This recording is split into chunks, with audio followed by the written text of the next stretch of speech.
말씀을 보시겠습니다. 말씀은 신약성경 뒷부분입니다. 시브리서 8장입니다. 시브리서 8장 6절부터 13절입니다. 시브리서 8장 6절부터 13절 제가 가진 성경으로 신약성경 360년이 되겠습니다.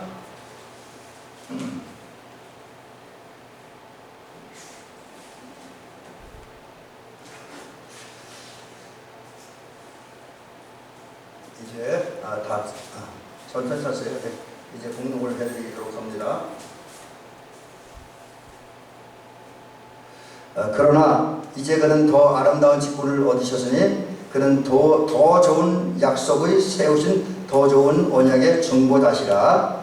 저 첫 언약이 무흠하였더라면 둘째 것을 요구할 일이 없었으려니와 그들이 잘못을 지적하여 말씀하신 주께서 이르시되 볼지어다 날이 이르리니 내가 이스라엘 집과 유다 집과 더불어 새 언약을 맺으리라. 또 주께서 이르시기를 이 언약은 내가 그들의 열조의 손을 잡고 애굽 땅에서 인도하여 내던 날에 그들과 맺은 언약과 같지 아니하도다. 그들은 내 언약 안에 머물러 있지 아니하므로 내가 그들을 돌보지 아니하였노라. 또 주께서 이르시되 그날 후에 내가 이스라엘 집과 맺을 언약은 이것이니 내 법을 그들의 생각에 두고 그들의 마음에 이것을 기록하리라. 나는 그들에게 하나님이 되고 그들은 내 백성이 되리라. 또 각각 자기 나라 사람과 각각 자기 형제를 가르쳐 이르기를 주를 알라 하지 아니할 것은 그들이 작은 자로부터 큰 자까지 다 나를 알리라. 내가 그들의 불의를 긍휼히 여기지 아니하고 그들의 죄를 다시 기억하지 아니하리라 하셨느니라. 새 언약이라 말씀하셨으되 첫 것은 낡아지게 하신 것이니 낡아지고 쇠하는 것은 없어져 가는 것이니라. 아멘. 오늘은 이제 이 말씀 가지고 새 언약의 중보자, 새 언약의 중보자 그런 제목으로 말씀드립니다. 이제 우리 속회 공과 중에서 28권가 9권 그렇게 이제 되는데 제가 과선 지금 헷갈리네요. 자, 우리 첫 번째 제가 소개한 말씀 지금까지 우리가 속회 중에서 듣는 말씀 사실 제가 이제 여러분들보다도 제가 이제 속회 흐름을 전체 파악하게 준비했었는데 그건 이제 시간이 가니까 말씀드리지 않고 두 번째 부분부터 시작하도록 합니다. 여러분 우리가 예수님을 믿고 사랑하고 따른다고 하잖아요. 근데 그런 과정 중에서 우리가 예수님을 바로 알고 바로 섬기고 바로 이제 예수님을 바로 살기 위해서 예수님의 마음이라는 예수님이 어떤 분인지 예수님의 그 어떤 생각의 계획을 좀 알아야 되겠죠. 예수님을 알지 못하고는 우리가 예수님이 원하는 삶을 살 수가 없습니다. 자, 그렇다고 한다면 예수님은 과연 어떤 분입니까? 이게 궁금한 거죠. 그래서 성경에도 보면 이런 얘기가 있습니다. 어느 날 예수님께서 제자들과 함께 여행을 가게 됐어요. 아마 이제 전도 여행 가는 거죠. 근데 전도 여행 중에 가이사랴 빌립보 지방이라고 하는 곳에 가게 되었습니다. 가이사랴 빌립보 지방은 이렇게 제가 지도를 잠깐 그려놨는데 보니까 갈릴리 바다에서 한참 꼭대기로 올라가는 곳이더라고요. 제가 지금 정확히 얼마나 떨어지 그까지 조사하지 않았는데 뭐 그게 중요한 건 아니니까. 근데 굉장히 멀리 갈릴리 바다 끝쪽이니까 예수님도 제자들과 함께 굉장히 먼 거리를 여행하셨다라고 할 수가 있습니다. 그래서 이걸 보면 예수님께서는 복음 전도하는 일을 위해서 이렇게 먼 거리도 아주 망설이지 않고 가셨어. 그리고 거기서 만나는 사람들, 이제 먼 거리도 있다 보니까 아마도 제가 이렇게 느낄 때 예수님이 이제 주로 사셨던 갈릴리 가버나움하고 또 이 가이사랴 빌립보 지방은 여러 가지 문화적인 차이도 있었고요. 여러 가지 차이가 많이 있었으리라고 생각을 해요. 우리 예를 들면 우리 같은 한국 사람이라도 말이 다른 부분이 있잖아요. 예를 들면 강원도 말하고 충청도 말하고 전혀 다르죠. 제가 언젠가는 말씀드린 것처럼 충청도 처음에 갔을 때 우리 권사님께서 무언가 뭘 가져왔어요. 그러면서 주고 가시면서 뭐라 그러냐면 그때 제가 안수받기 전인가요? 안수받으니까 그건 잘 기억이 안 나는데 하여튼 그분이 그랬어요. 개가 나지 않습니다. 그렇게 얘기했어요. 개가 나지 않는다는 소리가 제가 뭔지 알아야지. 그때 못 물어보고 나중에 물어보니까 별볼이 없는 거래요. 별 가치 없는 거다. 거기 대수롭지 않은 거다 뭐 그런 의미를 가지고 있고요. 또 소산간 다음에는 그 우리 권사님 얘기 같아요. 지금은 이제 청년이 되는데 그 우리 그때 용민이라는 그 아이가 한테 그 아이한테 제가 물어봤어요. 야 할머니 어디 가셨냐? 이렇게 할머니 개 갔어요 그러더라고요. 제가 개 갔다는 게 또 뭔 소리인지 알아야죠. 근데 그게 바닷가 갔다는 얘기래요.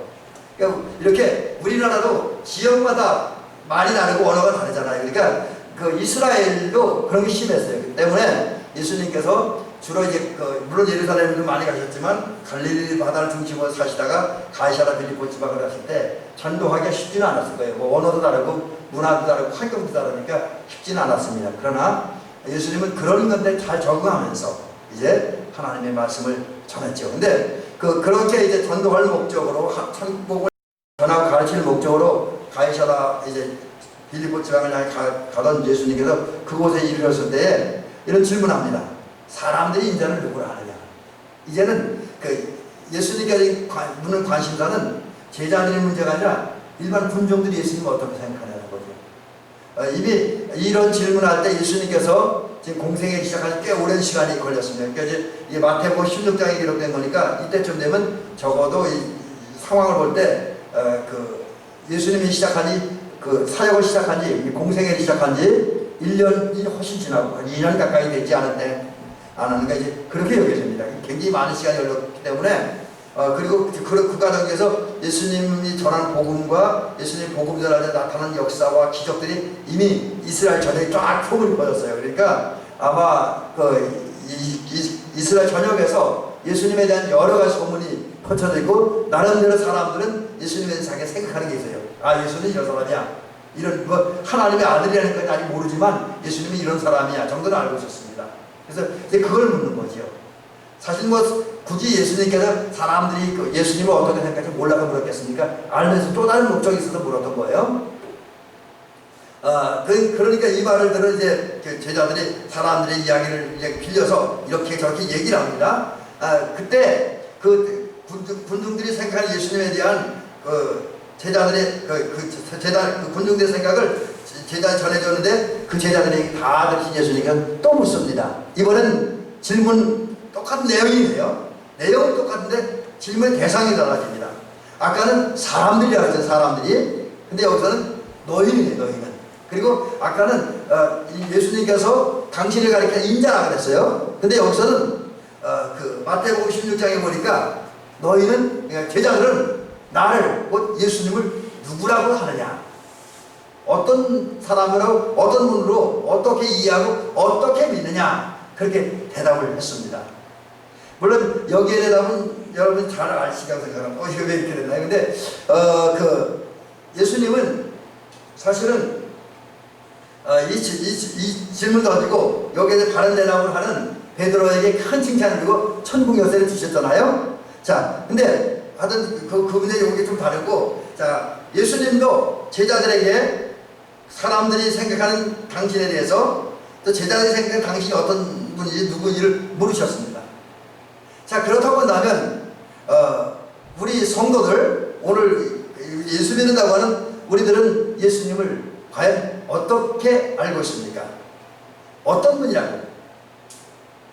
또 나와 어떤 관계가 있다고 생각을 하십니까? 아마 뭐 우리 권사님들이나 장로님은 이거 뭐 다 아시죠. 근데 이제 마태복음 16장에서는 특별히 16장 16절 주는 그리스도이시여 살아계신 하나님의 아들이라 그러는데 요 질문에 대한 대답이 히브리서에 좀 다르게 나타나 있어요. 뭐라고 되냐면 주님은 영원한 대제사장이다. 영원한 대제사장. 이건 지난주에 제가 말씀드렸죠. 대제사장은 뭐 하는 사람이라 했습니까? 1년에 대속죄일에 지성소에 들어가서 이제 짐승의 피를 뿌리면서 대속죄를 속죄제를 드리잖아요. 그러면 그 결과로 백성들이 죄가 1년 동안 해결받아. 1년 동안 지금 이제 그래서 그 다음에까지는 죄 용서 받은 상태로 살게 되는 거죠. 그래서 제가 대제사장은 속죄제를 드린다는 면에서는 예수님 같지만 예수님과 다른 점이 있는데 그 중에 하나가 효력 면에서 예수님이 십자가에 죽으심으로 이루신 그 대속죄 사역은 대속죄는 영원하죠. 그분이 십자가에 죽음으로 죄 문제가 완전히 해결됐잖아요. 근데 대제사장이 그 속죄제를 지남으로 백성들이 죄 문제를 해결하는데 그 효력은 1년치야, 1년. 그런 거 있고, 또 예수님은 당신의 몸과 당신의 피를 들여서 속죄제를 드리는데 제사장은 짐승의 피를 뿌려서 속죄제를 드린다. 뭐 이런 얘기를 들었습니다. 어쨌든 대제사장은 십자가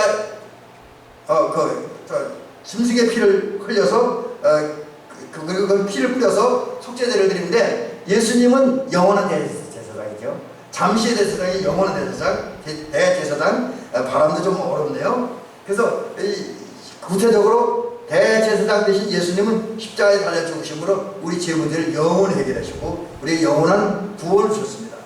근데 그 예수님에 대해서 오늘 본문은 또 하나를 얘기하고 있어요. 오늘 본문은 새 언약의 중보자다. 예수님은 새로운 언약을 주신 분이다. 언약은 뭐 다른 말로 약속입니다. 약속. 우리를 구원하는 약속. 우리에게 하나 천국을 주는 약속. 우리에게 복을 주는 약속. 뭐 이런 겁니다. 그 약속을 주신 중보자다. 자, 그러면 중보자라는 게 뭡니까? 중보자라는 말은 이건 이제 그 성경적인 것과 일반적인 것 거의 같은 의미인데, 어떤 두 사람 사이가 좋지 않은 사람들 있잖아요. 사이가 좋지 않은 사람들 사이를 이렇게 만나게 하고 두 사람을 연결해서 모든 나쁜 감정을, 나쁜 생각을 다 버리게 하고 이제 화해하도록 이렇게 연결해 주는 게 이제 중보자이고, 또 하나는 뭐 이렇게 땅을 산다든지 아니면 물건을 사고 팔 때 그 사고 조정을 해서 이 계약을 체결하도록 그렇게 중재해 주는 사람을 갖다가, 다른 말 연결해 주는 사람을 갖다가 중재자라고 그럽니다. 이거 쉽게 얘기하면 다리 역할을 하는 사람이다. 그렇게 이야기할 수가 있습니다.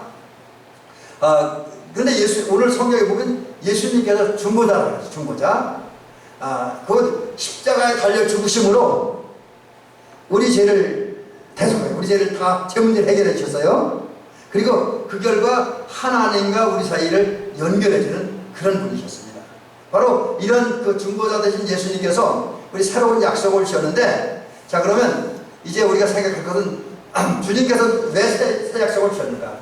이미 구약시대에 모세를 통해서 이스라엘 백성들에게 하나님의 약속이 주어졌습니다. 율법이 다른 말하면 이제 이거를 뭐랄까, 지난번에 우리가 갈라디아에서 말씀드린 것처럼 제의적인 측면에서, 의무적인 측면에서 지킨다고 한다면 그냥 종교적인 율법에 불과합니다.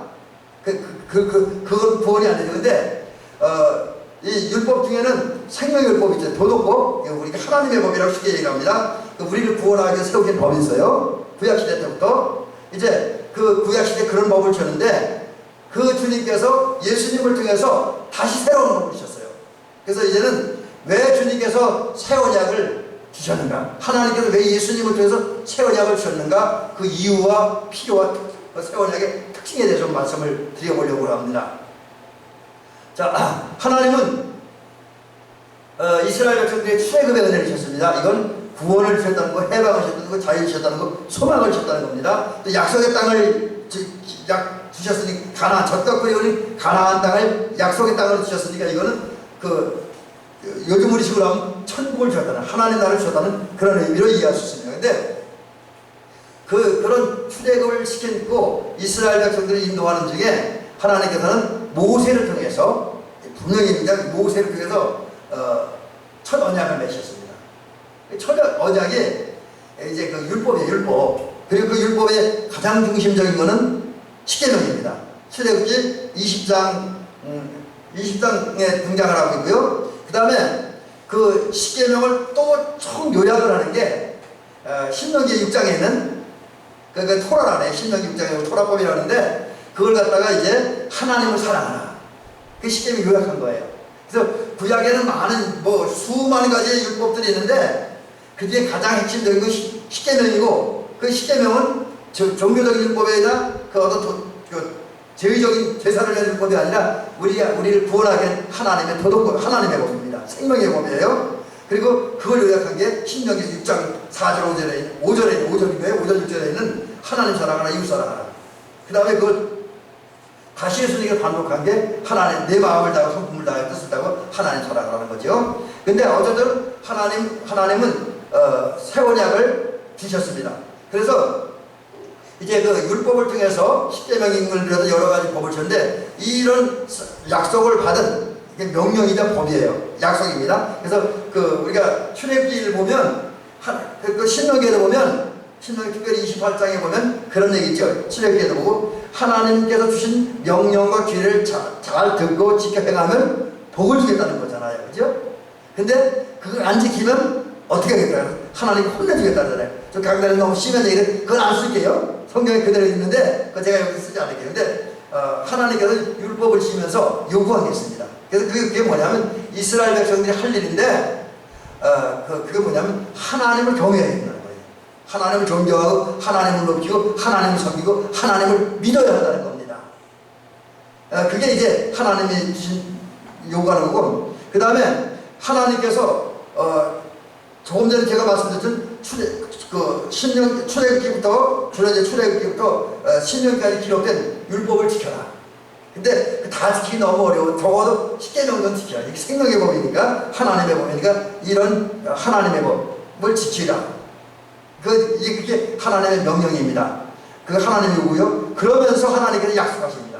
이런 명령을 잘 지키면 복을 주는데 그 중에 젖과 꿀이 흐르는 땅에 이스라엘 백성 들어가겠다는 거예요. 그 다음에 이제 콩나물 씨를 올려놨는데 왜 그러냐면 콩나물이 잘 자라잖아요. 그죠? 이 콩나물이 쑥쑥 자라듯이 이스라엘 백성들을 가나안 땅에서 번성하겠다는 거예요.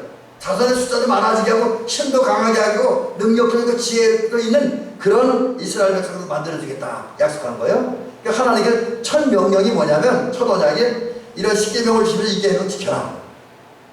또 그의 여러 가지 안식일 계명, 속죄될 계명 이런 걸 주시면서 이 계명 잘 지켜라. 그러면 복을 주는데 그 복 중에 가장 큰 복은 지금은 이스라엘 백성이 광야에서 방황하지만 젖과 꿀이는 가나안 땅에 들어가서 거기 정착하게 되고 거기서 이스라엘 번성하는 복을 줄 거다. 이렇게 약속을 하십니다.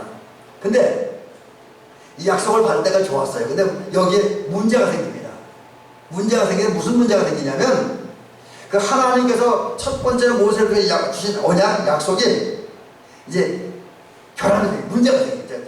이제 흠이 생기고. 근데 이거는 율법 자체의 문제가 있는 게 아니에요.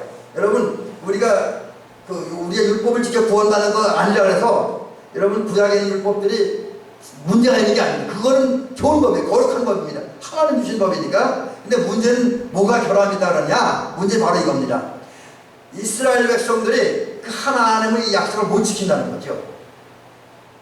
우선 제가 언젠가 말씀드린 것처럼 이스라엘 백성들은 하나님의 약속 그 모든 율법들을 다 지켜 행하시는 능력도 없고 힘도 없고 지혜도 없고 또 그럴 만한 열정도 없다라고 하는 거죠. 오늘도 마찬가지입니다. 오늘 우리 저도 그렇고 여러분도 그렇고 우리가 하나님으로부터 수없이 많은 명령을 받았고 언약을 받았습니다. 그래서 그 언약을 가지면 우리가 온전한 그리스도인이 되고 하나님 나라를 기업을 찾는데 문제는 우리가 그 약속을 다 지켜 행할 수 없다는 거죠. 하나님께 주신 언약의 말씀들을 다 순종하지 못하는 거예요. 여기에 심각한 문제가 있죠. 근데 여러분, 이 약속이라는 거는 언제 효력을 발휘합니까? 어느 쪽에서 그 약속을 안 지키면 약속은 무가치해지는 거예요. 제가 지금 하나님의 약속이 이스라엘 백성들이 안 지키면 흠이 생겼다는 게 무슨 의미냐면 하나님의 약속, 하나님께서 이스라엘 백성과 약속한 건 물론 하나님 일방적으로 주신 약속이고 명령의 계명이긴 하지만 그 언약이 잘 지켜진 그 효력은 그대로 나타나는 거예요. 근데 인간이 부족해서 그 약속을 다 지켜 행하지 못함으로 약속은 이제 하나님이 계속 주신 첫 번째 언약, 모세를 주신 첫 번째 언약은 이제 가치가 떨어진 거예요. 이것 때문에 하나님께서 인간 구원을 위해서 새로운 약속을 주셔야 할 필요가 있습니다. 그래서 여러분, 하나님이 예수님을 통해서 우리를 구원하고 우리 죄문제를 해결하고 구원하고 우리에게 영생을 열어놓은 것은 옛 언약, 모세를 통해서 그 옛 언약을 통해서는 안 되니까 거기에 그 약속을 다 행할 만한 능력도 열정도 없어서 그 약속을 지키지 못함으로 그 약속의 가치가 떨어졌으니까 효력이 사라졌으니까 새로운 언약을 줍니다. 그게 바로 예수 통한 새 언약입니다. 자, 이제 첫 언약을 그러니까 모세를 통해 주신 율법 지키지 못했기 때문에 하나님께서 예수라는 새 언약을 예수를 통해서 새 언약을 주셨다는 거죠. 자, 그러면 또 하나는 하나님이 예수를 통해서 새 언약을 주신 또 하나는 옛날 언약 모세를 통해서 첫 번째 주신 언약을 인간들이 극복하지 못했기 때문이다 라는 거죠. 이제 주님은 하나님은 그 인간 아담 때부터 범죄했고, 그 다음에 이스라엘이 계속 광야에서 범죄하고, 또 가나안 땅에 들어간 다음에 이스라엘에서 계속 범죄하고, 또 중생 시대에도 현대인들 계속 범죄함으로써 이제 하나님의 약속은 그 구약 시대의 그 율법을 통해 주어진 약속은 효력이 떨어졌어요. 이제 폐기가 되어버리고 말았습니다. 그래서 하나님은 예수님을 통해서 새 율법을 주셨는데, 그 새 율법을 주신 그것이 어느 때부터 나타나기 시작했냐? 물론 그전에도 복음 선포하면 나타나지만 구체적으로 나타나기 최후의 만찬 때에 나타났습니다. 최후의 만찬 때. 예수님께서 십자가에 달려 죽으시기 전에 우리가 보통 세정 목요일이라고 하는데, 그날 제자들과 함께 그 예루살렘 모초에 모여서 이제 제자들 발을 시켜주시고, 그 다음에 그 성찬, 우리가 흔히 최후의 만찬인데, 그게 지금 우리가 하는 성찬식의 그 시초가 됐잖아요. 그 최후의 만찬을 드시면서 그 자리에서 새로운 그 언약을 주셨습니다. 그 언약이 뭐냐면, 그 처음에 제자들의 발을 씻은 다음에 떡을 떼어서 손에 드신 다음에 제자들에게 주시면서 뭐라 그럽니까? 받으라, 이것은 내 몸이냐. 십자가에 달려서 갈기갈기 찢기신 주님의 몸이라는 거예요. 왜? 이거 왜 찢깁니까? 주님께서 십자가에 달려 갈기갈기 살이 찢기고 몸이 찢김으로써 우리 죄 문제를 해결해 주실 수 있으니까, 우리를 구원해 주시니까 이제 그렇게 하는 거예요. 그래서 이 성찬을 하시면서 나는 너희를 위해 죽는다, 이것을 말씀하죠. 그 다음에 또 하나 말씀하는 게, 잔을 들면서 사례하시고 감사하시고 이거 말씀하시기를 이 잔은 많은 사람을 위해 흘리는 나의 언약의 피니라. 그러니까 예수님은 이제 사람들을 위해서 십자가에 달려 죽으시고 살이 찢기고 피 흘린다는 사실을 말씀합니다. 이것 속에서 주님은 새 언약을 주십니다. 주님은 성찬예식을 시작하시면서 약속을 지킬 능력이 없는 백성에게 새 언약을 주십니다. 곧 예수께서 십자가에 달려서 살이 찢기고 피 흘려 죽으신 것을 믿으면, 그 사실을 받아들이고 믿으면 죄 문제 해결하시고 구원해주시고 생명을 주시겠다, 그렇게 주님께서 약속을 해주고 있습니다. 그래서 이제 주님께서 주신 새 언약의 믿음은 새 언약의 내용은 십자가에 달려 죽으시고 살이 찢기고 피 흘려 죽으신 예수님을 영접하라는 거죠. 믿으면 그 다음에 뭘 주느냐? 구원을 주겠다는 거고, 그리고 하나님의 자녀가 되겠다는 거 믿으면, 그리고 영생에 이르게 하겠다. 하나님 나라에 가서 영생에 이르게 한다. 그리고 그 외에 신구약 성경에 약속된 복을 받고 누리게 해줄 것이다, 이렇게 말씀을 하고 있습니다. 자, 우리는 이런 하나님으로부터 귀한 약속을 받았으니 이제 하나님의 약속, 하나님께서 그 예수님을 통해 주신 그 언약, 예수님 십자가에 달려 죽으시고 특별히 죽으실 때 피 흘려 죽으시고 살이 찢기면서 죽으신 그 예수님을 우리는 믿어야 된다는 거죠. 그 새 언약의 중보, 새 언약을 주신 그 주님을 우리가 확실히 믿으면 우리는 그 믿음의 고백을 통해서 놀라운 하나님의 능력과 하나님의 권능을 체험할 수 있다라는 사실이죠. 이제 마지막 부분 얘기 하나 오늘 말씀드리려고 합니다. 자, 그 다음에 이제 그러면 그 하나님께서 이제 우리를 구원하시기 위해서, 우리에게 영생을 주기 위해서, 우리 땅에서 복된 삶을 살기 위해서 새 언약을 주셨는데, 새 언약을 기록을 해주셨어요. 그게 들려만 주시면 우리가 다 기억할 수 없잖아요. 기록을 해주셨습니다. 사실 여러분, 우리가 기록한다는 게 무지무지하게 중요한 것 같아요. 왜냐하면 저도 그렇게 여러 가지 뭐 설교도 많이 듣고 강의도 많이 듣고 하는데, 기록하지 않은 거는 그때는 알겠어요. 근데 조금 지나 잃어버려. 근데 잃어버리면 다시 공부할 수가 없어. 그러나 그 어떤 뭐 컴퓨터에 기록을 했는지 어떤 노트에 기록을 해놓으면 나중에 잊어버리다 그걸 다시 찾아 읽으면서 다시 깨우쳐 알 수가 있습니다. 그런 면에서 보면 기록한다는 게 매우 중요하죠. 근데 하나님은 구약 시대에도 모세를 통해서 옛 언약을 주셔서 기록을 해놓으세요. 사람이 읽고 듣고 지킬 수 있도록 기록을 해놓으셨습니다. 신약에도 기록을 해놓으셨어요. 그래서 그 하나님이 그 우리를 거룩한 백성으로 살게 하기 위해서 은혜 받기 위해서 구원의 자리에 늘 있고 하나님 나라의 백성 행복을 누리게 주신 그 율법을 기억하기 위해서 어디에 기록했는가, 이것을 살펴봅니다. 하나님은 일찍이 모세를 통해 첫 언약을 주시고 첫 언약을 돌판에 새겼습니다. 10계명 돌판에 새겼잖아요. 그죠? 그 모든 계명, 모든 첫 언약의 핵심인 10계명은 돌판에 새겼습니다. 그리고 나머지 10계명을 근거로 해서 거기서 파생된 여러 가지 언약들은 어디다 새겼습니까? 그것도 그냥 구두로만 전달된 게 아니잖아요. 율법은 그 여러 가지 당시의 이스라엘의 인쇄술에 따라서 파피루스에도 기록을 했고 가죽정리에도 기록을 했고 그리고 그러다가 이제 현대에 와서 인쇄술이 발달하면서 책으로 이제 출판이 되어진 거죠. 근데 아주 어쨌든 처음에는 돌판에 율법을 새겼습니다. 그래서 깨지지 않냐고 지워지지 않냐는 사라지지 않냐는 변질되지 않은 그 돌판에 하나님 그 모든 언약의 중심 10계명을 새겨주셨습니다.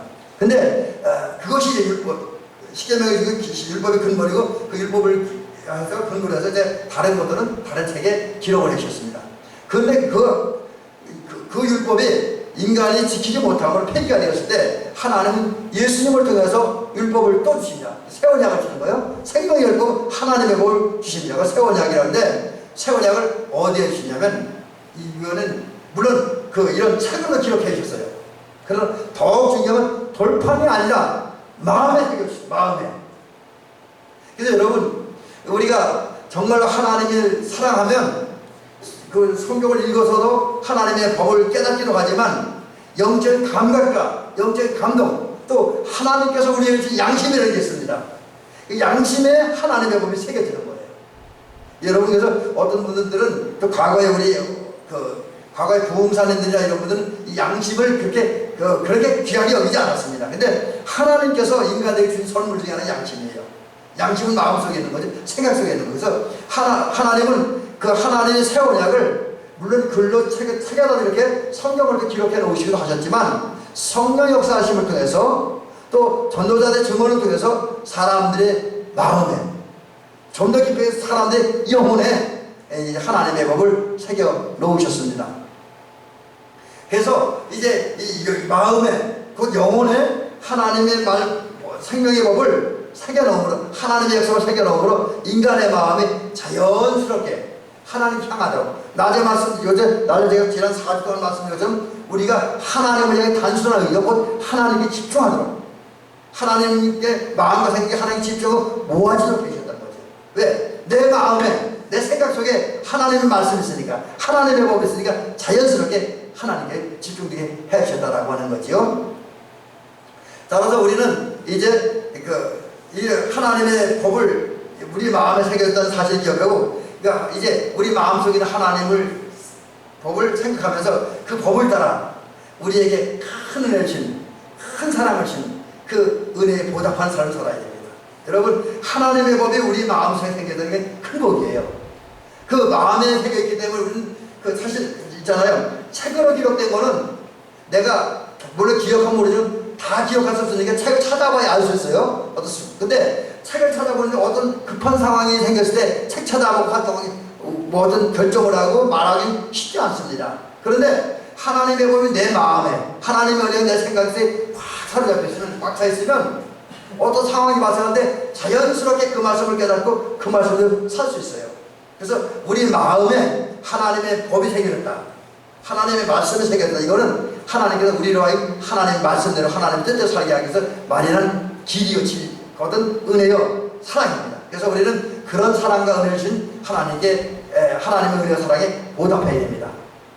그 어떻게 보답해? 예수님을 믿고 사랑하고 그런 건 영적인 훈련을 해서 예수님을 바로 알고 신앙과 어떤 신앙의 연단과 훈련과 순종을 해서 예수님을 바로 알고 예수님의 성품 특별히 예수님께서 마태복음 나는 마음에 우리가 겸손하니라고 말씀하셨습니다.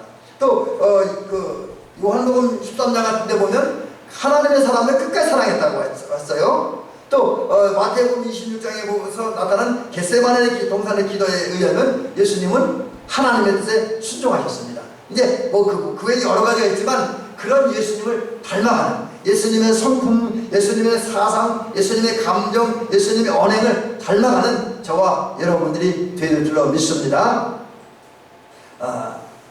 그래서 이제 그 주님을 닮아감으로 새 언약을 주신 하나님의 은혜를 받아야 돼요. 그래서 여러분 사실은 구약시대 율법은 주로 첫 언약은 대상이 이스라엘 백성들이었어요.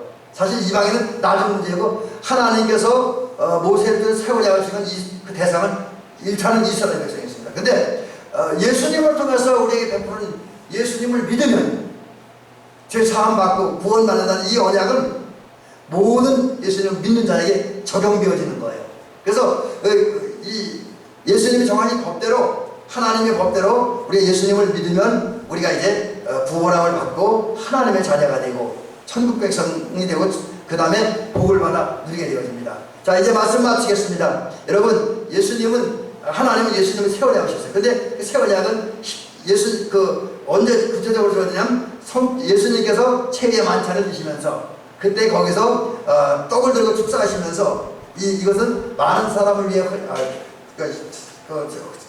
달려서 지키는 내 살이라고 했어요. 그 다음에 잔을 들어 살아야하면서 이거는 많은 사람을 위해 흘리는 나의 피다, 이렇게 말씀하십니다. 그리고 그 십자가에 달려 살을 지키고 피 흘려 죽으신 주님을 믿으면 구원도 받고 복도 받고 하나님의 자녀가 되고 천국도 차지한다는 거, 이게 하나님의 새 언약입니다.